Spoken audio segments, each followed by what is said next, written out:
Good morning students, एक बार फिर आपका ऑनलाइन क्लासेज में स्वागत है। अपन ने लास्ट क्लास में जो पढ़ रहे थे वो लास्ट क्लास का अपना टॉपिक था मृदा पीएच का महत्व। मृदा पीएच का जो महत्व है उसमें से अपन ने 3 टॉपिक मृदा पीएच के संबंध में पढ़ लिए थे।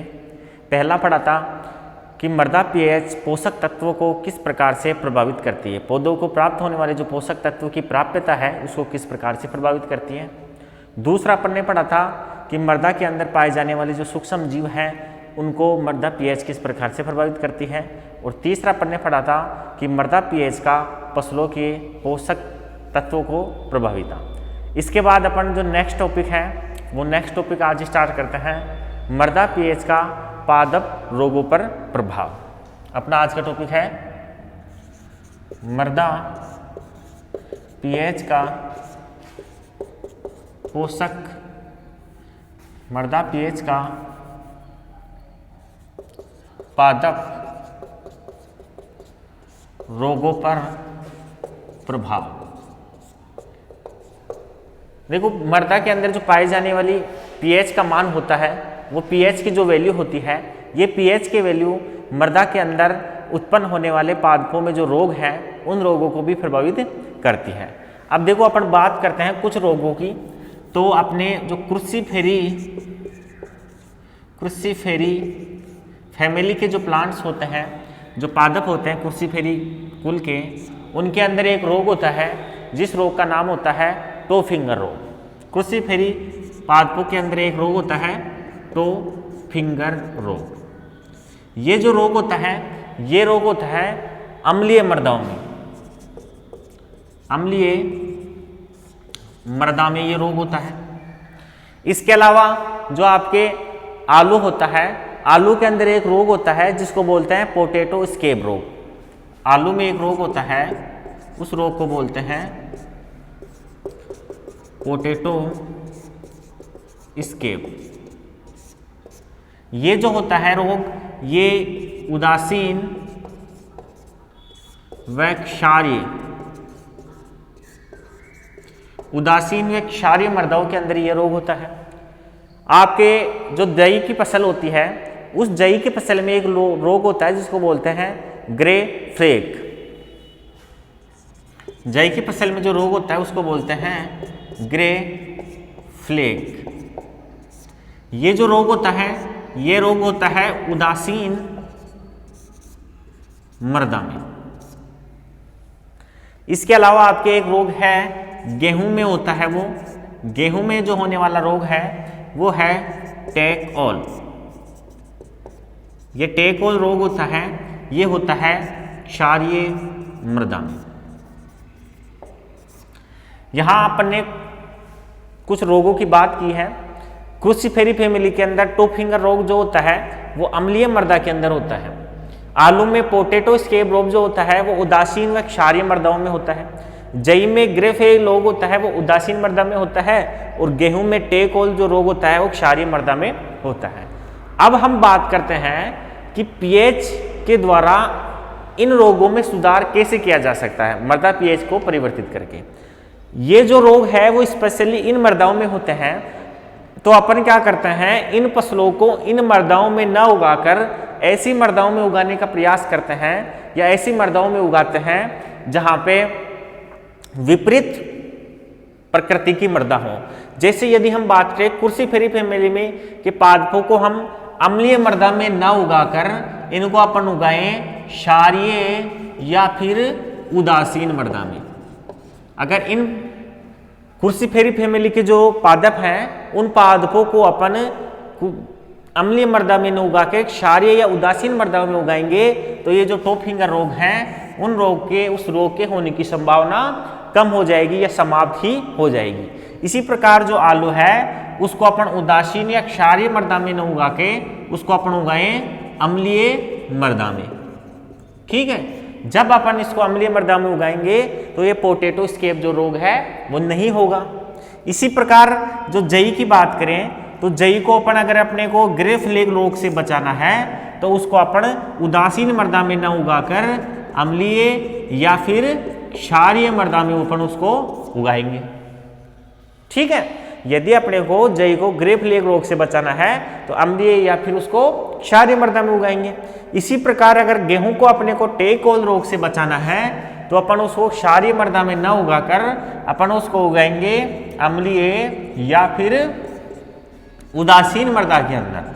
तो इस प्रकार से पादपों में होने वाले जो कुछ रोग हैं उन निश्चित प्रकार की मृदा में होते हैं, तो अपन क्या करते हैं उन पादपों को वैसी मृदा में न उगा के दूसरी मृदा में उगाएंगे, दूसरी प्रकृति की मृदा में उगाएंगे, जिससे उनमें वो रोग होने की संभावना कम हो जाए। ये हो गया अपना मृदा पीएच का पादप के रोगों पर प्रभाव। इसके बाद है पीएच का मृदा के भौतिक गुणों पर प्रभाव।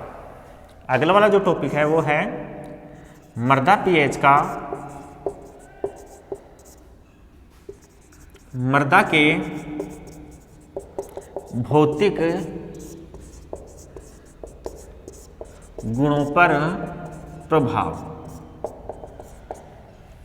देखो जो मृदा पीएच है वो मृदा पीएच भौतिक गुणों को, जो मृदा की पीएच है वो मृदा के भौतिक गुणों को किस प्रकार से प्रभावित करती है। इस संदर्भ में हम बात करने का प्रयास करें तो अपन देखते हैं कि जो मृदा के अंदर उसकी संरचना होती है, भौतिक संरचना होती है, वो अम्लीय और क्षारीय जो मृदा होती है उस अम्लीय और क्षारीय मृदा से विशेष रूप से प्रभावित होती है। अब वो किस प्रकार से प्रभावित होती है इसके बारे में हम बात करें तो अपन मान के चलते हैं कि जो अपने मृदा की प्रकृति होती है, मृदा होती है, यदि अम्लीय मृदा होती है तो अम्लीय मृदा में एक गुण पाया जाता है कि अम्लीय जो मृदा होगी उस मृदा में रंध्र अवकाश बहुत कम होते हैं। अम्लीय मृदा जो होती है उस अम्लीय मृदा में रंध्र अवकाश कम होता है। अब जब अम्लीय मृदा है उस अम्लीय मृदा के अंदर रंध्र अवकाश की मात्रा कम होती है, तो ऐसी स्थिति के अंदर क्या होता है कि मृदा के अंदर जो सूक्ष्म जीव पाए जाते हैं वो सूक्ष्म जीव विकसित नहीं हो पाते हैं। और आपको पता है मृदा में सूक्ष्म जीव जो होते हैं वो फसलों के लिए एक तरीके से पोषक तत्वों की प्राप्ति या पोषक तत्व प्रदान करने का काम करते हैं। जैसे अपन बात करें तो अपने जो केंचुआ होते हैं, जो मृदा के अंदर केंचुए पाए जाते हैं, ये क्या करते हैं मृदा के अंदर जो आपके उर्वरक हैं, जैविक जो उर्वरक है वो मृदा के अंदर जैविक उर्वरक बनाते हैं। तो केंचुए की मात्रा मृदा के अंदर जैविक उर्वरक बनाने में काम आती है। इसी प्रकार आपके जो नाइट्रोजन स्थिरीकरण करने वाले जीव होते हैं, नाइट्रोजन स्थिरीकरण करने वाले जीव, अब नाइट्रोजन स्थिरीकरण करने वाले जो जीव हैं उन जीवों की यदि हम बात करें तो यहाँ पे क्या है, दो प्रकार के जीव हैं अपने। सहजीवी नाइट्रोजन स्थिरीकरण करने वाले, जैसे राइजोबियम जो जीव वो जीवाणु होता है वो नाइट्रोजन स्थिरीकरण करता है। इसी प्रकार आपके साइनोबैक्टीरिया है और भी कई प्रकार के नाइट्रोजन स्थिरीकरण करने वाले बैक्टीरिया हैं। ये क्या होते हैं मृदा के अंदर पाए जाते हैं। ये मृदा में यदि रंध्रावकाश नहीं होता है तो ऐसे ही जो सूक्ष्म जीव होते हैं वो जीवित नहीं रह पाते हैं, क्योंकि उनको सजीव है, सजीव के लिए श्वसन की आवश्यकता होगी और जो श्वसन है वो रंध्रावकाश नहीं होगा तो श्वसन नहीं हो पाएगा। इस प्रकार से रंध्रावकाश की कमी होने के कारण, कहने का मतलब यदि मृदा अम्लीय प्रकृति की हो जाती है तो उसमें रंध्रावकाश की क्या हो जाएगी, कमी हो जाएगी। और रंध्रावकाश की जब कमी हो जाएगी तो ऐसी स्थिति में आपके जो केंचुए हैं और नाइट्रोजन स्थिरीकरण करने वाले जीव हैं वो क्या हो जाएंगे, नष्ट हो जाएंगे। और नष्ट होने के कारण मृदा के अंदर जो प्राकृतिक उर्वरक क्षमता होती है वो कमजोर हो जाएगी। इसके अलावा रंध्रावकाश होने पर ज़्यादा मात्रा में यदि रंध्रावकाश होगा तो जो पादप होते हैं उन पादपों को भी O2 ऑक्सीजन गैस नहीं मिल पाएगी। और ऐसी स्थिति के अंदर जो पादप हैं वो ऑक्सीजन नहीं मिलने के कारण क्या हो जाएगी, पादपों की जो जड़ें होती हैं वो जड़ें कमजोर हो जाएगी और पादप कैसे हो जाएंगे, कमजोर होकर नष्ट हो जाएंगे। तो यदि मृदा अम्लीय प्रकृति की होती है, रंध्रावकाश कम होते हैं, केंचुए और नाइट्रोजन स्थिरीकरण करने वाले जीव नहीं रहेंगे, नहीं रहने के कारण क्या हो जाएगा, उर्वरक क्षमता कमजोर हो जाएगी, पादप के जो ऑक्सीजन है वो प्राप्त नहीं हो पाएगी, उनकी जड़ें कमजोर हो जाएगी और फसलें नष्ट हो जाएगी। दूसरी बात करें यदि मृदा आपके क्षारीय प्रकृति की हो जाती है, क्षारीय मृदा हो जाती है, अगर मृदा क्षारीय हो जाती है तो जो उसके कण होते हैं वो हो जाते हैं बारीक। इस स्थिति में कण कैसे हो जाते हैं? बारीक हो जाते हैं। जब मृदा क्षारीय प्रकृति की हो जाती है तो उसके कण हो जाते हैं बारीक। जब कण बारीक हो जाते हैं तो दो स्थितियां बन सकती है अपने पास। पहली वाली जो स्थिति बनती है वो ये बनती है कि जो मृदा होती है उस मृदा के नीचे लगभग 2, 3, 4 या 5 फुट तक नीचे जाके जो मृदा के कण होते हैं वो पानी के साथ नीचे क्या हो जाएंगे? अवक्षेपित हो जाएंगे। और जो मृदा होती है उस मृदा की भूप्रपट्टी के नीचे की बात अब अगर हम करें कि जैसे अपने ये मृदा की भूप्रपट्टी है, इस भूप्रपट्टी के नीचे कुछ दूरी पे जाके एक कड़ी परत का निर्माण हो जाता है। अब ये कड़ी परत क्या होती है कि एक तरीके से नीचे वाली मृदा और ऊपर वाली मृदा में अवरोध उत्पन्न कर देती है। मृदा के कण जब क्षारीय होंगे, इधर देखना, जब क्षारीय मृदा होगी, क्षारीय मृदा के जो कण होते हैं वो बारीक होते हैं। अब मृदा के कण बारीक होने के कारण जो जल है उस जल के साथ ये कण घुलेंगे और जल के साथ ये कण घुल के क्या होंगे? नीचे चले जाएंगे। जब ये जल के साथ कण नीचे चले जाएंगे तो कुछ दूरी पे जाके ये जमा हो जाएंगे और जमा होके क्या हो जाएगी? एक कड़ी परत, एक कड़ी परत का निर्माण हो जाएगा। क्या हो जाएगा? एक कड़ी परत का निर्माण हो जाएगा। अब ये जो कड़ी परत का निर्माण होता है ये क्या करता है कि आपके जो पोषक तत्वों की मात्रा है या जो जल की मात्रा है वो ऊपर से नीचे और नीचे से ऊपर आने में अवरोध उत्पन्न करता है। तो इस प्रकार से आपकी जो क्षारीय मृदाएं होती हैं उसके जो कण होते हैं वो बारीक हो जाते हैं और कड़ी परत का निर्माण करके फसलों को नुकसान पहुंचाने का काम करते हैं। इसी प्रकार यदि हम दूसरी बात करें अपने, तो ये तो हो गई कड़ी परत का निर्माण। दूसरी बात अगर हम यहां करें तो दूसरी जो अपनी है वो ये है कि मृदा अपर्दन बढ़ जाता है। मृदा अपर्दन बढ़ जाता है। यदि मृदा के अंदर जो क्षारीय मृदा के गुण बढ़ जाते हैं तो क्षारीय मृदा के गुण बढ़ने के परिणाम स्वरूप सामान्यतः ऐसा देखने में आता है कि मृदा जो अपर्दन होता है वो बढ़ जाता है। अब कण छोटे होते हैं तो छोटे कण होने के कारण, बारीक होने के कारण जैसे ही हवा आती है तो हवा के साथ उड़ के चले जाते हैं, या फिर जैसे पानी का बहाव होता है तो पानी के बहाव के साथ भी जो मृदा के कण होते हैं वो मृदा की भूप्रपट्टी से चले जाते हैं। और इस प्रकार से जो क्षारीय मृदाएं होती हैं उन क्षारीय मृदाओं का मृदा अपर्दन अधिक मात्रा में होता है। तो अपन ने दो महत्व पढ़े। पहले वाला महत्व अपने यहाँ पढ़ा आज मृदा पीएच का पादप रोगों के महत्व। पादप रोगों में पढ़ने पड़ा कि जो पादप होते हैं उनके अंदर होने वाले कुछ रोग होते हैं वो निश्चित प्रकृति की मृदा के अंदर होते हैं। पादप में होने वाले कुछ निश्चित रोग निश्चित प्रकृति की मृदा में होते हैं। तो अपने को यदि उन रोगों से छुटकारा पाना है तो उन रोगों को अपने उन पादपों को उस मृदा में न उगाकर अपन दूसरी प्रकृति की मृदा के अंदर उगा देंगे। जब दूसरी प्रकृति की मृदा में उगाएंगे तो जो पादप होंगे उनमें जो होने वाले रोग होंगे वो स्वतः ही समाप्त हो जाएंगे। दूसरी जो पॉइंट अपन ने आज पढ़ा वो है मृदा पीएच का मृदा के भौतिक गुणों पर प्रभाव। मृदा के भौतिक गुणों पे प्रभाव पड़े तो अपन ने पहला पढ़ा कि यदि मृदा अम्लीय प्रकृति की होगी तो रंध्रावकाश कम हो जाएगा। रंध्रावकाश कम होने पे क्या होगा? पादप जो सूक्ष्म जीव होते हैं मृदा उर्वरक क्षमता बढ़ाने वाले वो कम हो जाएंगे, ऑक्सीजन की क्षमता कम हो जाएगी, फसलें नष्ट हो जाएंगी। उसके बाद देखा क्षारीय मृदा यदि होगी तो जो कण होंगे वो उसके बारीक होंगे जिसके परिणाम स्वरूप कड़ी परत का निर्माण हो जाएगा या फिर जो मृदा है अपर्दन है उसका मान बढ़ जाएगा। तो इसका स्क्रीनशॉट ले लो या फिर इसको यूज करके नोट कर लो।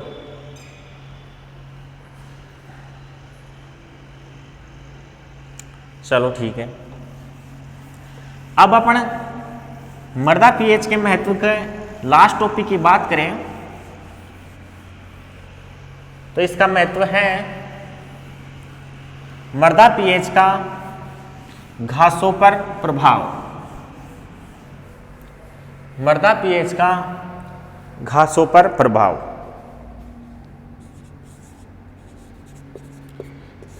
मृदा पीएच का घासों पर प्रभाव। अब देखो मृदा पीएच का घासों पर प्रभाव किस प्रकार से पड़ता है, इस संबंध में यदि हम बात करें तो सामान्यतः ऐसा देखने में आता है कि जो मृदा के जो घास होती हैं, ये घासें अम्लीय मृदा के अंदर अधिक मात्रा के अंदर क्या कर पाती हैं, ग्रोथ कर पाती हैं, अधिक मात्रा के अंदर वृद्धि कर पाती हैं। यदि मृदा की प्रकृति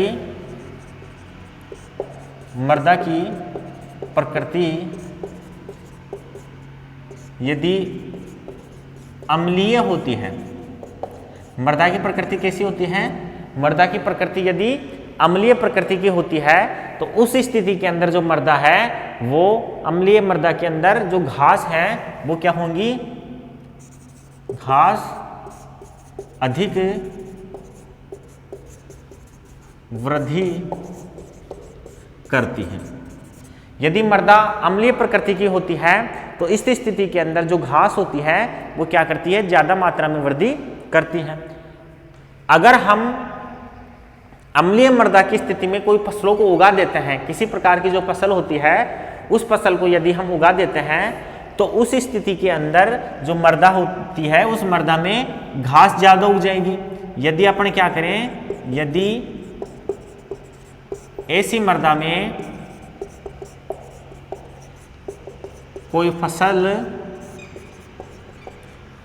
उगा देते हैं, अगर ऐसी मृदा में कोई फसल उगा देते हैं तो मृदा में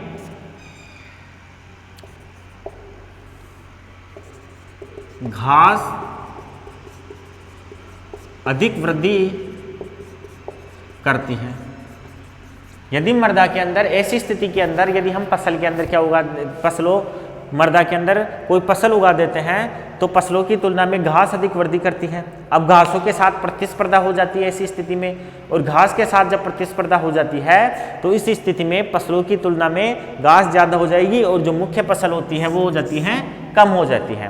कहने का मतलब जब अम्लीय मृदा होती है, अम्लीय मृदा के अंदर अगर हम फसल उगाते हैं तो जो घास होती है वो खरपतवार के रूप में उत्पन्न हो जाती है।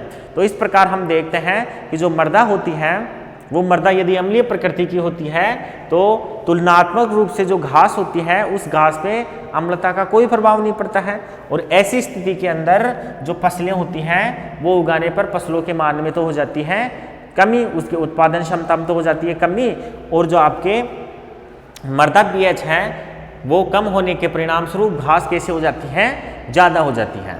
तो बच्चों इस प्रकार से अपन बात करें तो मृदा पीएच के महत्व की बात करें तो अपने 6 प्रकार के मृदा पीएच के जो महत्व थे वो पूर्ण हो गए हैं। ध्यान रखना इंपॉर्टेंट है ये मृदा पीएच के जो महत्व हैं। अगर इनको एक बार और अपन नोट करें तो यहाँ लिख के देख सकते हैं कि कौन कौन से ये मृदा पीएच के जो महत्व थे वो थे। तो पहली बात करें तो पहला महत्व था मृदा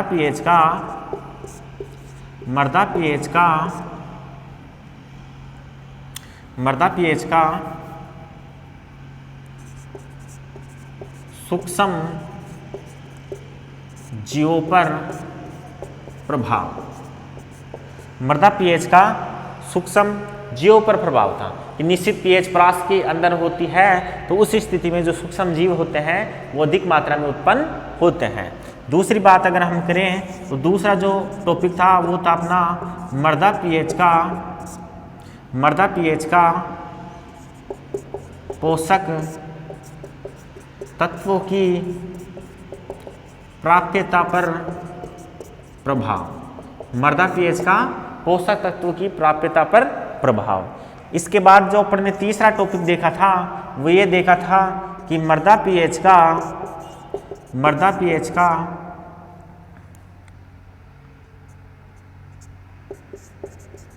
फसलों पर प्रभाव। अपन ने 3 चीज देखी थी, मृदा पीएच कल पिछले वाले क्लास में मृदा पीएच का सूक्ष्म जीवों के प्रभाव, मृदा पीएच का पोषक तत्वों की प्राप्यता पर प्रभाव और मृदा पीएच का फसलों पर प्रभाव। आज अपन ने जो नोट किया है वो अपन नोट कर लेते हैं एक बार और।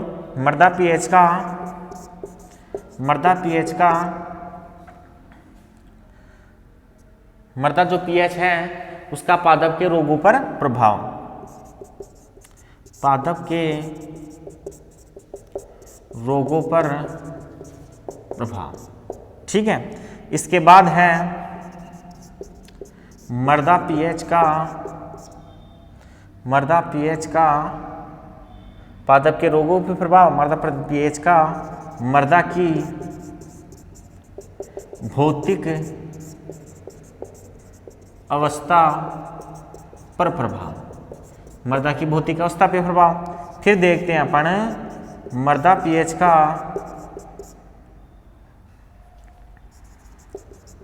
घासों पर प्रभाव।